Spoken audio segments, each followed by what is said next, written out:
Huddle up. We're gonna crank these engines up on one. All right? Wait, 80. Wait, set. Drivers, start your engines.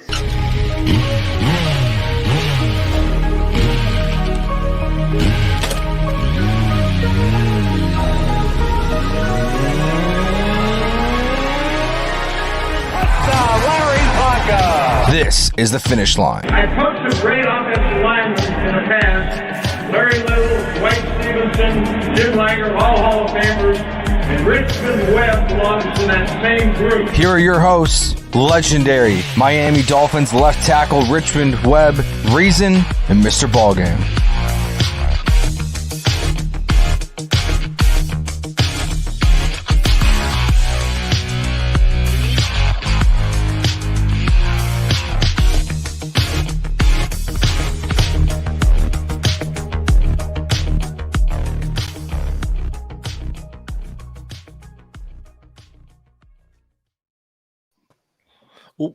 What is good, Fin Nation? What's good? It's your boy Reason, and we are back here for another one. As always, it's the Finish Line on Wednesday nights here on Finside the NFL. You can also catch us on Spotify, iTunes, Stitcher, Podbean, and everywhere where podcast is available. The audio will be uploaded not too long after. Gentlemen, Tua is back. The Dolphins are back to winning. Another serious. We'll start off with the serious blow to this secondary. Brandon Jones has been moved to IR. And he's actually going to be out for the season. It's an ACL injury. They brought Jamal Perry back on, who can play the slot, and he can also play safety. And obviously, Dolphin fans should be familiar with him, as well as Kadir Kahu and Keon Crossan look like they're going to be able to try and go this weekend. So we're going to start getting healthy back there. We just won. You know, things are turning for the better, and it just took Tua coming back. Well, who would have thunk your QB1 coming back and things start getting right when it turns to the ship? Richmond BallGame, how are y'all feeling? It is the first victory show we've had in 4 weeks because we went on that losing streak there. It wasn't ugly. It wasn't pretty. It was definitely ugly at times. 16-10 over the Steelers. How are y'all feeling with the Dolphins back in the win column and Tua back at the helm, boys? Good evening, gentlemen. 4-3 definitely sounds a whole lot better than 3-4, and it's definitely good to start getting some people back that have been injured, especially Tua. I think from the jump when we started that game Sunday night, you could see the offense is just more in sync, this and that, and he truly makes a difference when he's out there on the field. So that was definitely a positive note. Like you said, Brandon Jones, that was a tough loss, and we're already hurting in the secondary, this and that. And then Noah even got a little.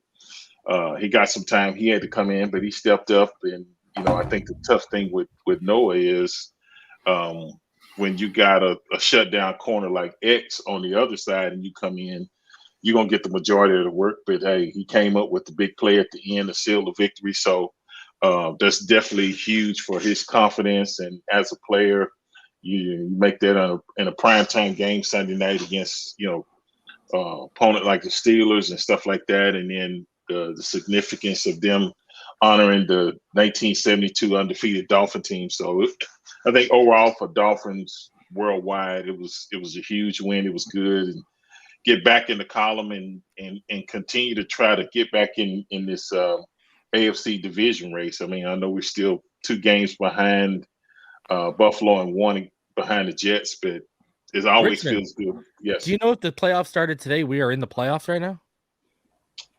That's a good thing, but I want us to be there later on. But yeah, that's good. We, like you said, we've been close before, but no cigar. But that's definitely good, and that's why, like you said, when Tua came back, the impact. Sure, we got some things we got to clean up, but the great thing was to get that win, and a lot of time that's what you need to get right back on track. So I'm doing good. How are you doing? Let's remember though for a sec before we cut it to BallGame, because I got to remind people out here that are listening, because this whole McDaniel thing is ridiculous right now on every platform.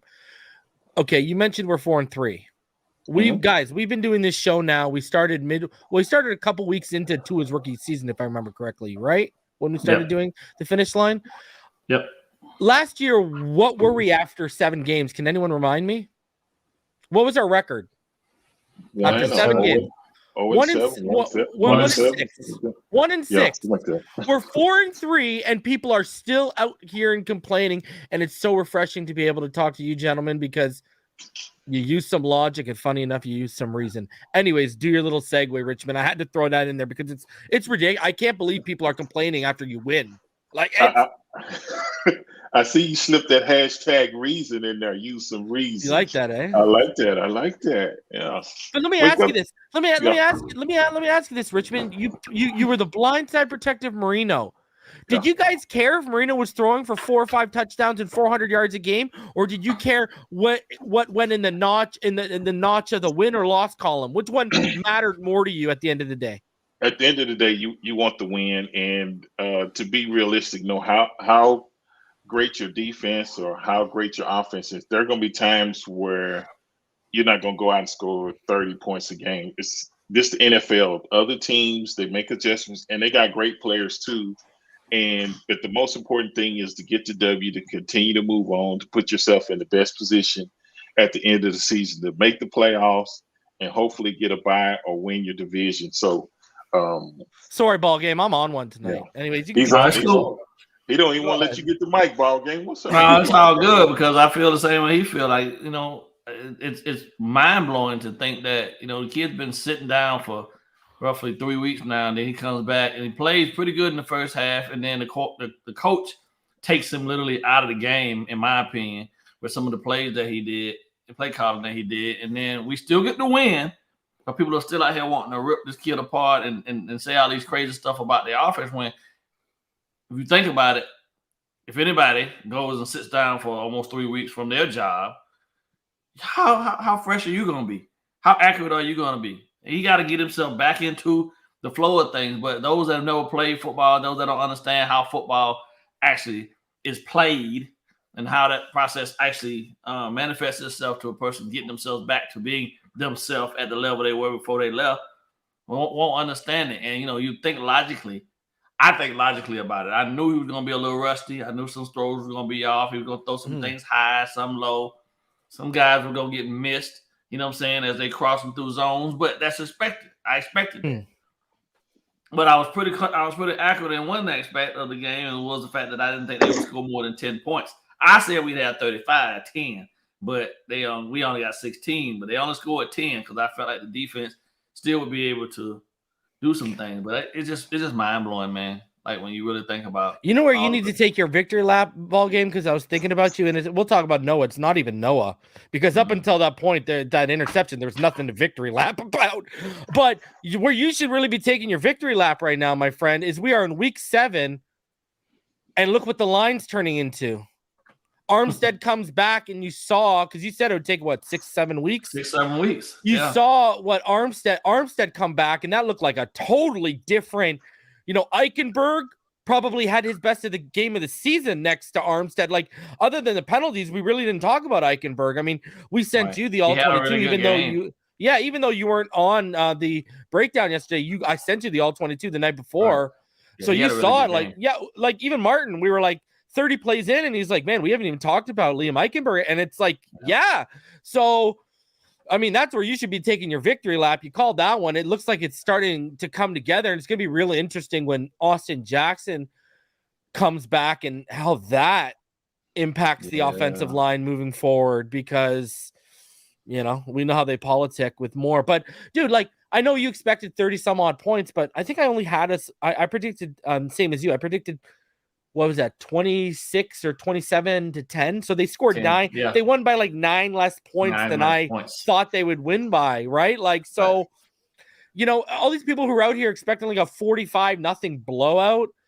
But there were opportunities. There was definitely meat left on the bone. Oh, agreed, but, agreed, 110%. Yeah, across the board.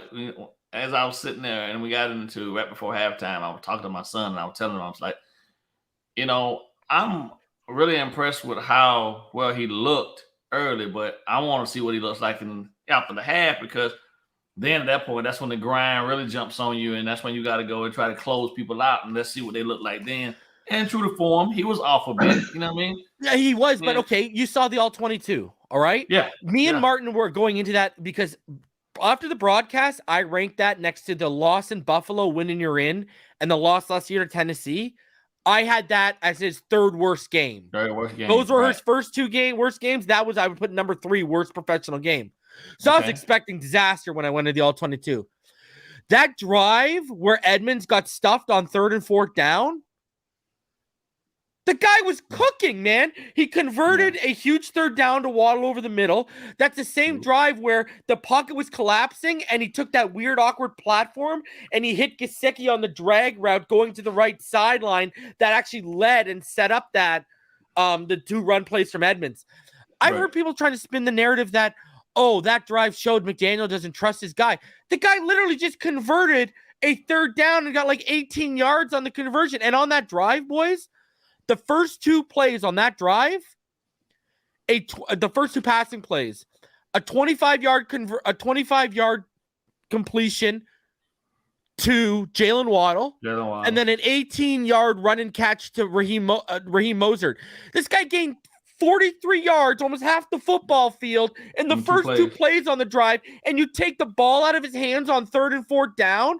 What are we saying with that, man? Yeah, not to mention it was a perfect – when you go back and look at it, it was actually a perfect play call because it was walled off perfectly, and Edmonds missed the read. The left side. He got to go to the left. Yes, he had to go to the ball game. What have I constantly said Edmonds' issue in this offense is? He doesn't have the vision that Gaskin or Mostert has. It's so freaking obvious. And then when you watch that play, the whole left side, the 5-hole was wide open. Like the 405 freeway in LA at 3:00 in the morning. You know what I mean? And then he was going up inside the 3-hole, and I'm like, "What are you saying?" Because I was upset. I was like, I got really pissed when I saw. Get that man off my television screen, bro. I'm serious. Get Edmonds off my television screen. And he will still be running right now. No, remember that drop on 3rd down where he had the whole left sideline and the linebacker didn't have the angle? It was put right on his fingertips. All he had to do was put it in.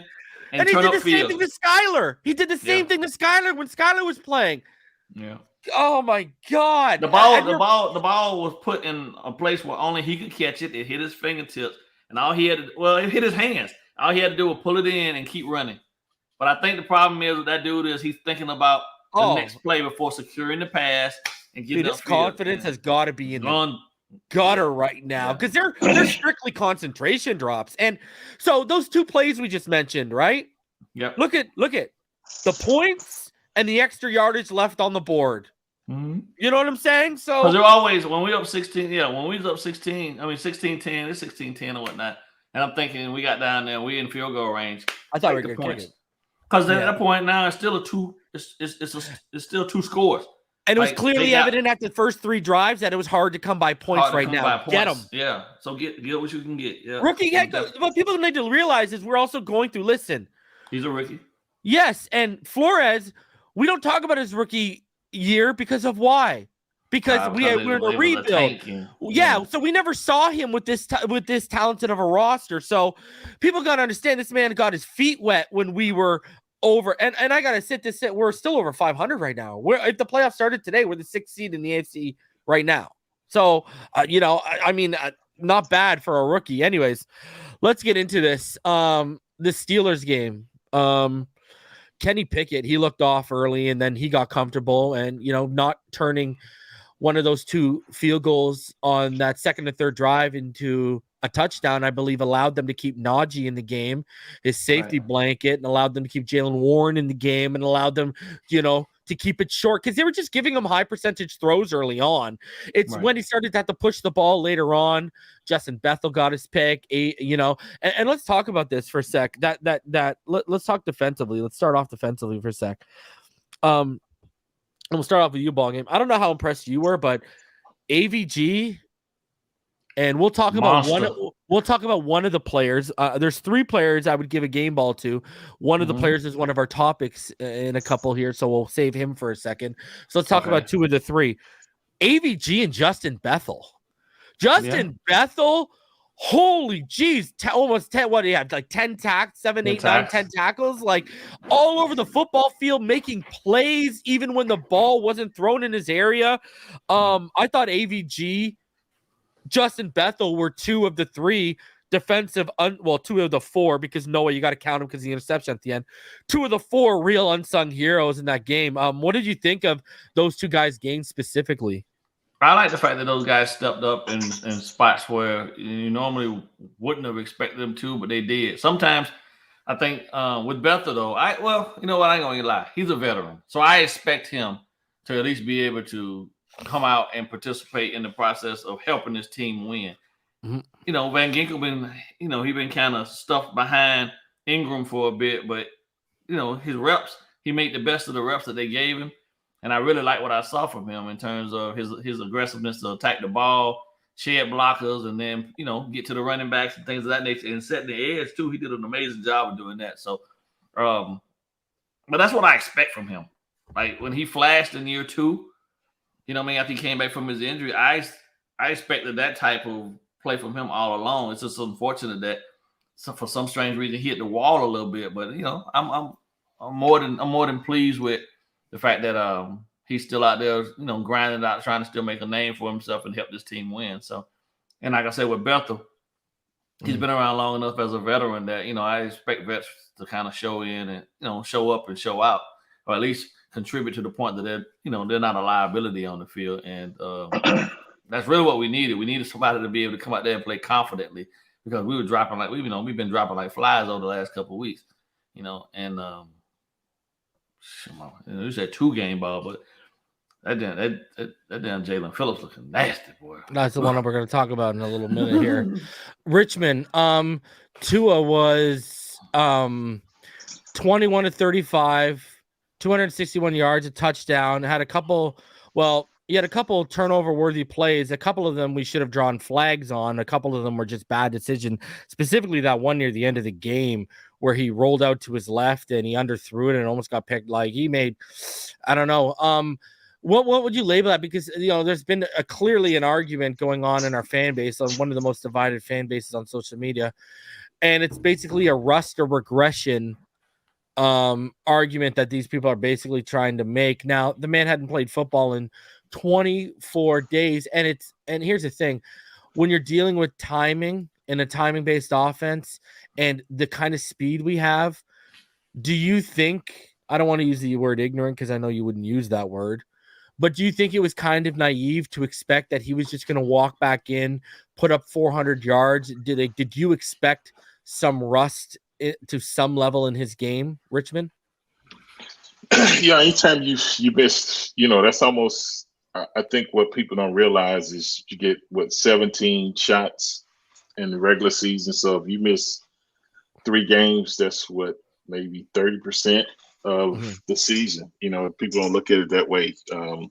Football is a little different than baseball and basketball, where, you know, you get a lot more practice reps for, you know, one shot per week, where, you know, basketball, you play 80 games, and I think baseball is like 160 games. So definitely expect some rust. I think part of it is that, and when you were mentioning that, I remember, I think it was a play in the second half, and Gesicki was going down the seam. Looked like the linebacker or the safety was holding him. Clearly, let me ask you that. Do you think he didn't get it because he didn't sell it? Because it was evident he was being held and he only had one hand. Like, why did he only had one hand? I don't know. Maybe sometimes you got to sell it more after the play, but I thought it was pretty evident that you know, he shouldn't have this. But you know, sometimes they human, they miss calls like that. But the thing with Tua is, and I watched the interview before the game, and I can't remember the young lady he interviewed with, but he had just said, you know, I want to be smarter, not go out there and, you know, learn to slide, get what I get rid of the ball. And the next thing I see, he's going head first. Like, and then he slides, and then he decides to go head first again. I was like, what is going on right now? Warrior spirit, man. Some things you can never take away from a player, bro. Did you boys see the on-field interview after the game? And he basically admitted they'd shoot him out on the sideline for running like that.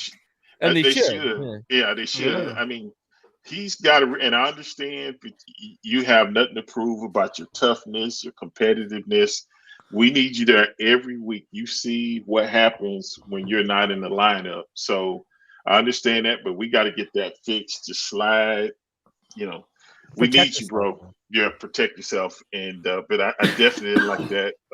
That he went head first, and I was like, man, he must have had a flashback from the Jets game last year or something. Bro, it's a linebacker. It's not even like 180-pound like defensive back. This guy goes into Devin Bush like he's about to roll him over. Unbelievable. I'm just glad he didn't get hurt again. So am I. So let me ask you this, Richmond, before we get back to the third player I want to talk about on the defensive side of the football with BallGame. You know, I think we can all go back to last week and how we weren't fans of the punt play, you know, the fake punt. Then we see him take the football out of Tua's hands on a drive where Tua's clearly cooking, and on 3rd and 4th down.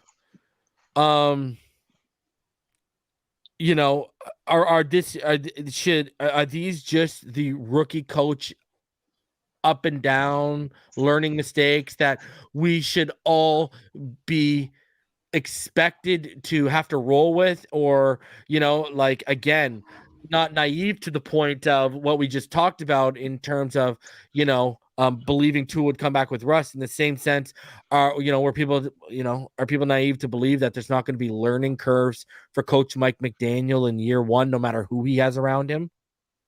You know, it's always going to be learning curves, but let me look at it a different way. And you and BallGame talked about it earlier, and I didn't comment on it, but on those 2 3rd and 4th down plays, like BallGame said, if Edmonds hits the right hole, we're not even talking about a rookie coach mistake. You know, that's the first down. Yeah. So I know the play. It's a touchdown, so it's the right play, but it wasn't so much the coach called the wrong play. It was just executed wrong. But when you watch the game, everybody's, because I was like, man, why did we do that? And then the next thing I said, well, Moser, he seemed like he was the hot hand. I said, maybe we would have had to call a timeout to get him in there. But I was like, and then BallGame said, man, the 5 hole was wide open. And as a lineman, you hate to hear that, because when you get to the sideline, we used to look at the sheets, but they got the little Microsoft computers or whatever now, and you see it wide open and hit, and that hurts, especially when you're in the red zone. And that's where we was cooking them all down the field. That shit was walled off so beautiful, bro. Armstead was a monster. Armstead had kicked his man out, and he had set him up. You're gonna just pour salt in the wound. You just ain't gonna let it go, huh? Okay. Eichenberg got both hands inside, turned with position, his ass to the hole. So all Edmonds got to do is basically just go by and tap him on the butt. Said, "Thank you very much." Bro, it was 2 running backs could have ran through that hole side by side. We got Ray Charles back there in the number 2 Miami Dolphins uniform, bro. That's why I love watching the end zone copy. You can't see a lot of time from the TV copy, but I'll start sending it to you. I know they clowning him. I know they clowned him this week. I'll send it to you. They better have clowned him, bro. Man, that's. I mean, which in the running back room, it makes me. Well, what have I been mentioning about for the last 2 weeks or 3 weeks when we've been losing? Lack of execution. What did Mike McDaniel tell everyone? I can call the greatest play the NFL has ever seen, but if the guys can't execute it, you guys aren't going to talk about the play, and it's going to look like a disaster. That's true. Anyway, sorry, Richmond. Go ahead. But no, you're right, and I think that's what people were focused on. They said 3rd down. It looked like we ran the same play, but actually, it was there. It just missed it, and that's what people don't get. And like I say, we're not talking about, oh, that was a dumb play, he shouldn't have ran it. Because I was kind of chiming in with people on Twitter and stuff. I was like, man, we really need to. Because I was looking at, I love his aggressiveness at times, because it shows he trusts the guys that's out there to make the play. But when I said, man, we should have came away with a few points because the game was tight, this and that. So, but hey, it doesn't matter whether you've been coaching 1 year, 10, 20 years, you're going to make mistakes. Nobody's going to call a perfect game. That's just part of it. Mm-hmm. So I like what he's doing. And, you know, the thing I'd like to just tell coaches is don't second guess yourself. You got to trust in yourself. You've been doing a good job so far. And like you say, you're not going to get everything right, but he's getting a whole lot more right than wrong. And part of it, like you said, is the execution. So I don't pay attention what people, we got to roll with coach. So I'm rolling with coach. Yeah, because I know people are trying to come after him and Tua for the amount of points this offense is scoring. And I posted this on Twitter earlier today. You know, with Tua heading into week 4, the Dolphins were the 8th best scoring offense, averaging about 27.7 points per game. In games Tua has started and finished this season, the Dolphins are not only 4-0, but they're averaging 24.7 points per game, which right now would be tied with the Bengals for 8th best in the NFL. Without Tua this season, the Dolphins are 0-3, and they've averaged 16 points per game, which would be 31st in the NFL right now. But I hear people trying to say, well, if you take out the fourth quarter against the Ravens. And I think this is a straw man argument. I think it's weak because what? If we took away all of Brady's Super Bowls, he's not the GOAT. If Gronk had the right angle, does the Miami Miracle happen? I'm just saying. So you can't start trying to take stuff away from the NFL history books just because you're desperate, delusional, and you got a narrative you're trying to fit. It just doesn't work like that. So the obvious point, I can't believe you even have to explain this. I thought this is fundamental football. QB1 is out. Production is naturally, organically going to dip unless you have some kid come out of here and just blow everything up like Herbert did in his rookie season when Tyrod got a punctured lung. It just doesn't happen that way because QB1's the most prepared guy to run this offense heading in the season. All right? Anyways, so, I'm just like... People want to use, they want to reach so hard. They look like they're out here pulling Stretch Armstrongs. I can't get down with this, man. It's terrible. You know what I mean? Like, I could go even further because I got a real zinger if we're going to play ifs and buts and candy or nuts, but I ain't going to throw it out there. Actually, you know what? Maybe I will. No, I won't. But it's a real good one, but I want to keep this PG. So, because let me just say, hey, if some of y'all daddies was smart, it would have saved me from your takes. It would have saved me from your takes and all that kind of stuff. So, I could word it a lot better than that, but I wish I say easy. Oh, I'm on one tonight because this is ridiculous. We just won a game, and we are one of the most miserable fan bases due to a portion of this. It's ridiculous. I agree with you on that. It's ridiculous. Yeah, man. You guys are a bunch of energy vampires. It's unbelievable. I can't get down, man. Like we got a chance to go 8-3 here in the first 11. I don't care how you do it, just do it. Do it. Yeah. All right. So, and it's only going to get better now because we're going up against the Lions this week, and we'll get into that. But let's shift over to the last one thing I wanted to talk about from that game. My third unsung hero, I think he was dominant, Jaelan Phillips. This kid, and I've been defending this kid for weeks. When he was in the top 5 of pass rush win rate, I'm telling people it's coming. Be patient. I saw people live tweeting during the game saying, and not from our media, saying he might be one of the best pass rushers in the NFL right now. This Jaelan Phillips is absolutely dominant, and he's been stacking up pressures. I mean, this guy had a 4-game stretch where he had 18 pressures in 4 games. Okay, so and one of those games he had 0 pressures. Just to put it in even more perspective for y'all. Okay, the kid's a monster. It's gonna come, and you know why you got to give him his props too, and you got to give him his roses. He showed. Should we have slid the money to Ogba? Because look at the game he had without Ogba out there. Ogba was inactive, and this man went out there. Watch this. Hold my beer. Watch this. Hold my Gatorade. Watch this one. So future is here. Yes, sir. And I love Ogba, so I'm not going to. I was just being facetious there, boys. Richmond BallGame. Whoever can step in first, the other one can follow.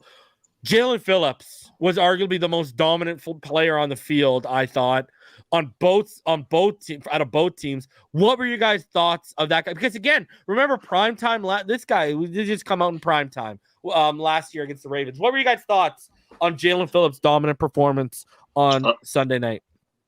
He's that guy. I mean, when you get a guy like that. And they don't come along also. And, it's kind of like TJ Watt for the Steelers or Von Miller going to Buffalo. Those are the type of guys when the game is tight, they can make the play to swing the momentum to have a big turnover that the time you decide not to double or slide to that guy, he gets back there, disrupts makes a big, huge play, swings momentum and you win games. I mean, Jason Taylor was that type of player, that I played against. Is just, those guys are so valuable, for interior guy, the guy at the Rams, he's a beast. Aaron Donald, you just, when people start talking about him and they're not Dolphin fans, but other people are start talking about, man, this kid, this and that. That's when you're making some noise. And I remember even pre-draft, both of you guys were talking about it, and I know it was he went from UCLA and then came to University of Miami, but the upside on him was just phenomenal, and he kind of hit it the second half of last season and took off. And like you said, when you consistently get pressure, it's just a matter of time, and he's going to help us win a lot of football games. So, and this is second year. So he's going to only continue to get better and better. And just imagine if you add, like you said, we got Agbo over there, but you add another rusher. We got time to continue to build to make this thing better and better. It's scary if people just be a little bit patient. Just be a little bit patient. And I think that's the thing with Dolphin fans is sometimes we're not patient. It's not everybody. I will say that we got a lot of great fan base, but sometimes it's the ones that you hear all the time chirping, and sometimes it makes you kind of question that. But we got a lot of great fans, but man, he is big time, and he's coming into his own. So yeah, he's that guy. He's one of those type guys. But I'll let the defensive coach take over and really break it down for the fans. So Mr. BallGame, you got the flow. I think the biggest thing that most people don't take into consideration is that most players that get drafted, right, if they go and they have instant success, they're having instant success because of the fact that they're surrounded by a lot of other high-quality players, which makes their job that much easier. And the defensive coordinators get an opportunity to dial back what they ask of those kids early on and often. And if you build in momentum, and you building their, their esteem through this process, that makes the kid that much better overall down the end. But when you go through a situation like we did, it takes a bit of a time because on both sides of the ball, the identity has to be established. You got to give the kids an opportunity. Like Phillips, I think Phillips is best when he's able to put his hands in the dirt, right? And for the whole year, his whole rookie campaign, we had him standing up. Well, he's been successful when they've slid him on the interior too. He's been very disruptive. Yeah. But I've always gone with, I'm gonna put the kid in the best position to be successful by allowing them to do what they do best, and then I build off of that foundation. And I think, unfortunately, we tried to throw a lot of stuff at him too early. And last year, I think he just went into an overload. But this year, the game has slowed down a bit for him. And I think because of him taking in consideration and remembering what he went through last year, it's fueling him this year to ensure that he doesn't make the same mistakes this year. And he wants the recognition, and he wants this group to be good too. He's a selfless player, man. When you're looking at him, right, he's not the only one out there celebrating. They're celebrating with him. And when somebody else does something great, he's going over the first guy over there to congratulate them. So I love that player, man. Yeah, man. This thing so good. This thing about with Phillips is not a surprise to us because we both loved him. And he's just a year earlier than expected, right? Like it took Christian 3 years. It's gonna take Phillips 2 years. And I think we're seeing it unfold right before our eyes. And I think it's a beautiful thing because it's gonna all be that much more advantageous for this run that we hopefully make, and if we can get him to continue doing what he's doing, even with Agbo down, like that's crazy, bro. Like, you would think that through some of the double teams, he was still beating the double teams, man. He was just unblockable.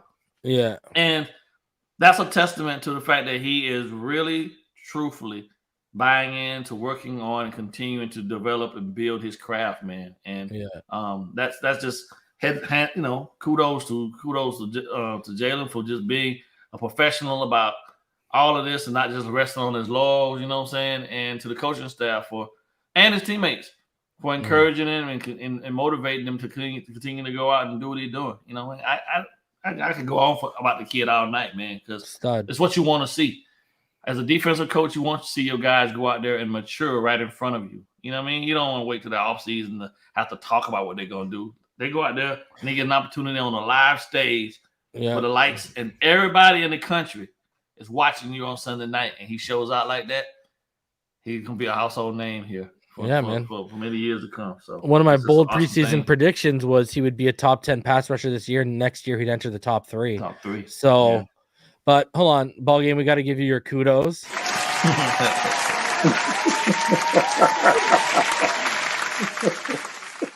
take your little victory lap that no Igbinoghene got picked, because the secondary, the main talking point is the secondary finally created turnovers. I mean, Right.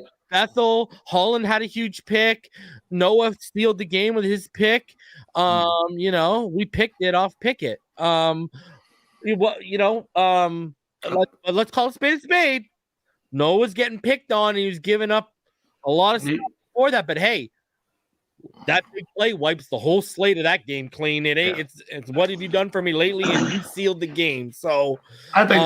what were your emotions beside the giddiness and the smile that came over your face when that happened?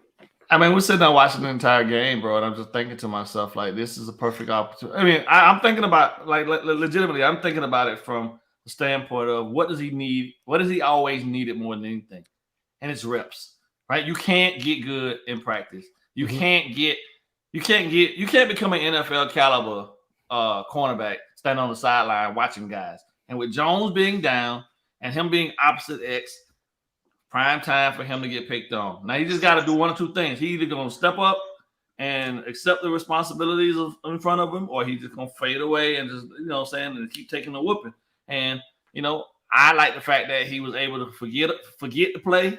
Even if he gave up something, he was able to forget it. He was right back in the mix, willing to engage, And those are things that, to me, tell me as a coach that guy is still coachable. That guy still wants to be there. That guy still had a desire to compete. You know what I mean? And they didn't point, even after he gave up the touchdown, he didn't drop his head, he didn't drop his shoulders, and he just went back out there and kept competing. And when you got X on the opposite side of him, there was no way in hell that boy was going to throw at him. So you knew where the lines, you knew he was going to get picked on. So eventually he had to stand up, and he did it at the best time to seal the game. So I'm happy for him, but I would say to him, if he's listening or if anybody knows him and they want to tell him, take this, put it in your, put it in your bag.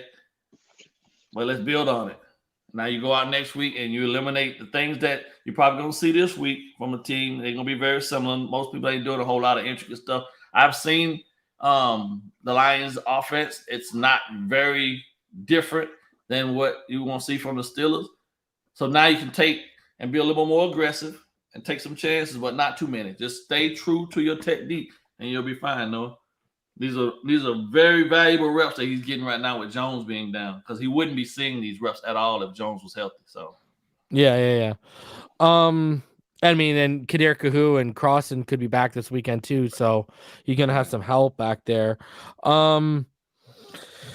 Okay, so I got the main topic of this before we get into the Lions preview. Okay, when we were 3-0 and Tua was cooking the way he was, it was evident he was in the MVP talks, which was crazy because a lot of us Dolphin fans put money down on him at plus 6,000, plus 7,000, plus 8,000 for him to win MVP. So I got him at plus 7,000 at $50. So I'm sitting here waiting.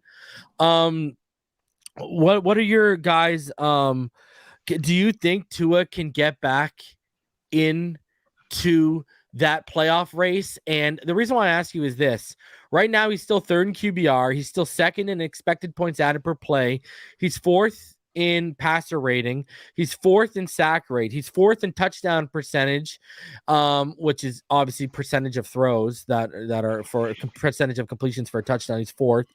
He's first in yards per attempt, and he's first in net yards per dropback still right now. We've already gone over the impact of the team and, points per game. We average more yards in 11 personnel and 21 personnel with Tua. It's clearly evident the injury, not the injury, but the aura of the team is different. Do you guys think, because he's number one in the NFL in passing yards per attempt. Do you guys think he can re-enter the MVP race? Especially, I know that's going to take putting up numbers, but you're going into a team that allowing in the Lions 32.3 points per game, and they allow a conversion rate of 47.9% on third down. So there's going to be chances and opportunities to put up points here. Tua Tagovailoa, the only higher career passer rating as a Dolphin right now is Chad Pennington. Do you guys think with the stretch of games we have, especially over the next 4, this is the perfect time for him to re-enter the MVP race if he can? And do you even think he can re-enter the MVP race? Richmond, let's start with you. I think he can. I think as long as he continues to focus on, executing his offense and not focus about winning MVP or whatever. He's not that type of player. He's not a selfish player.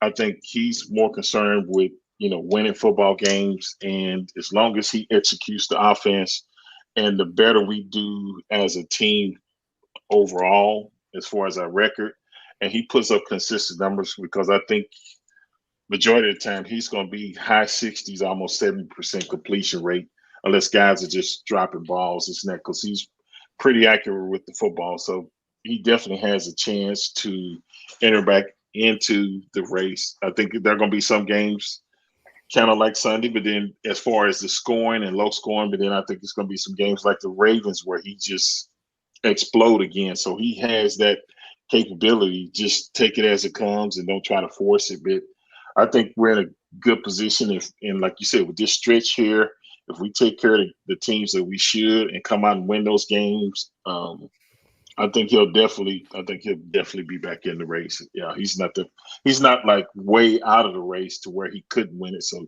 he's still sitting in a good position.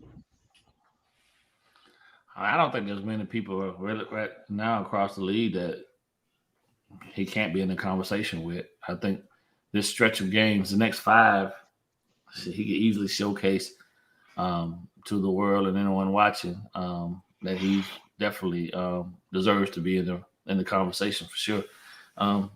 But it's on him. I don't think there's anything outside the realm of a possibility that, he could definitely turn out to be the number 1 guy at the end of the season.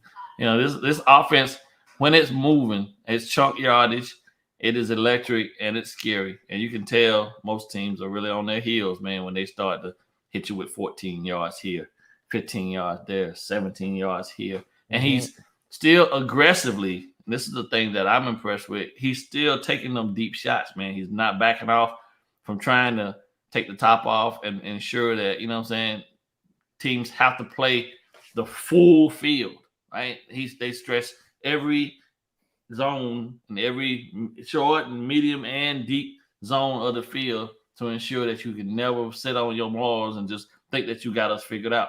The motion, you got the guys going underneath, crossing each other with the guy coming across at the mid-level, and then you got the guy taking the top off, and then they're crossing zones, even in the deep parts of the field. They're going from one hash clear to the other hash. So yeah, it's too much, man. And so for me, I definitely believe that he can get back in. Well, let's read this. This was put together by someone from Pro Football Network. Right now, he's 4th in passer rating. He's 3rd in QBR. He's 3rd in expected points added per play. He's 1st in DVOA. He's 1st in yards per attempt. He's 2nd in adjusted net yards per attempt. He's 7th in 3rd down conversion percentage on passes. He's on 3rd and 8+ conversion percentage. He's 12th. On 3rd and 4th down success rate, he's 7th. On passer rating on 3rd down, he's 1st. On passer rating in the 4th quarter, he's 1st. Expected points added per play in the 4th, he's 1st. Air yards per attempt, he's 8th. Air yards per attempt from that's from Pro Football Reference. Next Gen Stats on air yards per attempt has him at 11th. Air yards per attempt at RBS DM has him at 7th. Sports Info Solutions, who's fairly accurate, they have him at 6th. Air yards per completion, PFR, he's 2nd. Air yards per completion by Next Gen Stats, he's 4th. And here's a big one, boys. With all the speed we added, I want you to really take this one in. Look at this one. This is the most interesting of it all. Reliance on air yards on yards after catch per Pro Football Reference. He's 15th in yak per completion. He's only averaging 5.1 yards after the catch in terms of, yak after the catch. And check this one out. Percentage of yak in total pass yards. He's 30th right now. Only 39.9% of his yards are after the catch. That's 30th in the NFL. So all of his yardage, everything you're seeing It ain't big plays after the catch for the most part. His on-target percentage, his accuracy now, PFR has him 8th. Sports Info Solution has him 28th, but on-target percentage, but on catchable pass percentage, they have him 12th. So you look at this right now, Tua Tagovailoa, I mean, where he still ranks even after being out for 3 weeks. I mean, there is the case to be made that a couple good games and he is right back in the thick of this race. So it's going to be interesting to see how that all unfolds. But let's get into starting with getting back into that race. The Lions this weekend, BallGame. You talk about their offense a little bit. Goff, not too impressive. Only about a 62 completion percentage right now. 11 touchdowns to 6 interceptions. Running the football. DeAndre Swift is supposed to be back this week potentially. Their injury report actually, they have him listed in terms of DeAndre Swift. I don't even. Yeah, he was a full participant today. So DeAndre Swift is going to be back. Offensively, a stud like Amon-Ra St. Brown from USC. There's your boy right there. That's my guy. TJ Hawkinson, tight end, stud. Their offensive line really is the bread and butter of that offense. How are you attacking that offense? Before we get to Richmond, how are you attacking that Detroit Lions offense? Because let me give you a little hand here, BallGame. They're not really overly that impressive when you pull up what they're doing right now. Sorry, you are right. They are very impressive. What they aren't impressive on is on third down. They're 36.5%, but you look at they're averaging about 395.2 yards per game, which is 4th in the NFL. Right. They're averaging about 249 points through the air, about 145 on the ground, 24 points per game. What's not impressive is their defense. Sorry, that's where I was going to go. How would you attack that offense with DeAndre Swift coming back? And hey, they can make plays, they can make things happen. They got a lot of playmakers there. I would I'll stay the course, to be honest with you. We've seen scarier offenses thus far this season, and it all starts really in the trenches though. Bottle up Swift, force Goff to be the guy to beat you, and I just don't really feel like if X takes, who else they got other than they got Williams. Who are you talking about? Receivers? Jameson Williams isn't playing. They shut him down. They got Josh Reynolds is actually their leading receiver right now. Yeah, so they got DJ Shark, but he ain't doing nothing. I'm staying the course, bro. I mean, what we've been able to do thus far this season has been at times effective, and that's take away the run game. He's hurt and force most players to force most teams to pass their way to success, and that bodes well for us. We stay aggressive on the back end like we did last week. I think we can have another game with some more turnovers. That's what we need anyway. That's what builds momentum. That's what builds confidence and things of that nature. And defense really wants to be included in the conversations of one of the top defense in the league. So they just got to go out and handle business. You can't play down to the level of the competition. That's the one thing we can't do.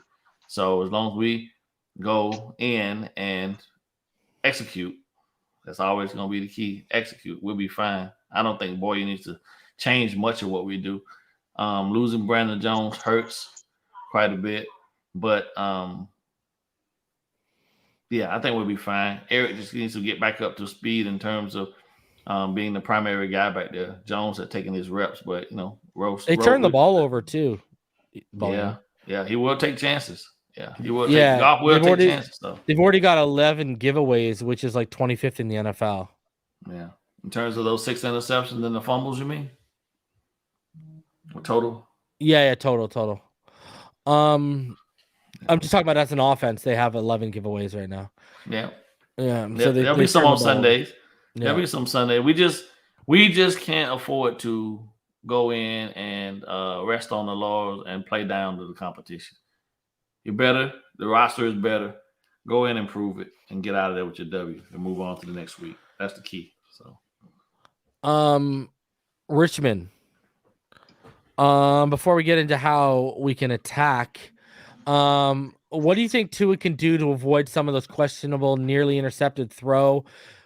Because we have seen a few of those a game, over the course of the last, we saw it last season as well sometimes too. I think it just comes down to playing hero ball. He's just trying to make a play when, you shouldn't probably be making a play, or trying to make a throw when it's not there. Well, what are your thoughts on that before we get into your thoughts on the Dolphins offense against their defense? Yeah, I think you just said it. I think the thing that he has to realize is with the type of defense we had, and it's proven this past week against the Steelers. Don't force it, especially when you're up and you have a lead.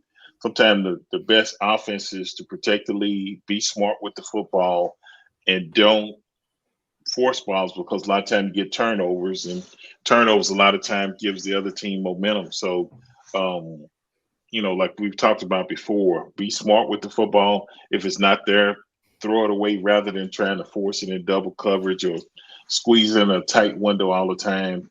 Be smart with the football.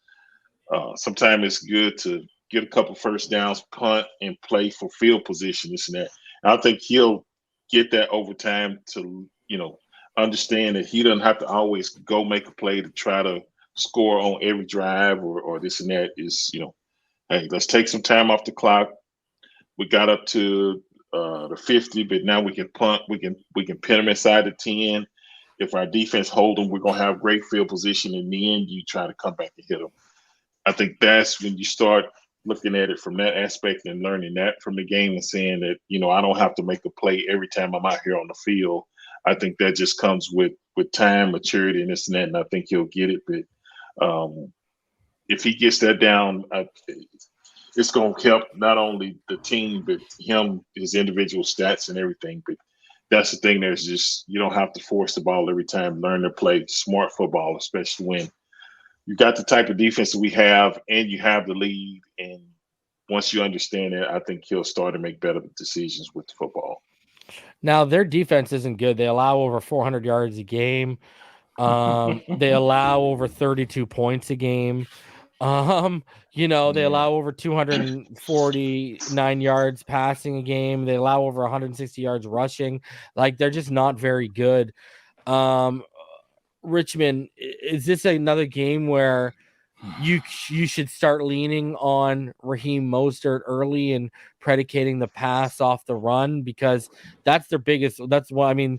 They're terrible against the run. Anybody. Yeah, they're awful. So, how would you attack this offense that really, this defense with our Dolphins offense that really, they got a lot of holes. They're like the Swiss cheese defense over there. Yeah, I think you go with the hot hands. The way Mosey played this past game, I'm like, letting me continue to feed him, this and that. Like we all know, Edmonds has some problems with catching the football, this and that, but we got Gaskin as well. Give those guys that's been producing this and that more opportunities. I'm not saying just freeze Edmond out, but give those guys more opportunities to continue to be productive for this team, to continue to move those chains, to create first downs, to keep that time of possession, and to continue to score points. So I think you reward guys that's giving you that type of productivity and are becoming playmakers because the longer the season goes on, the harder it's going to get. But those are the guys that you got to lean on during clutch situations. So if it's Moses or something, I tell them, get ready. Your tongue might be hanging out at the end of the game, but we're gonna let you eat.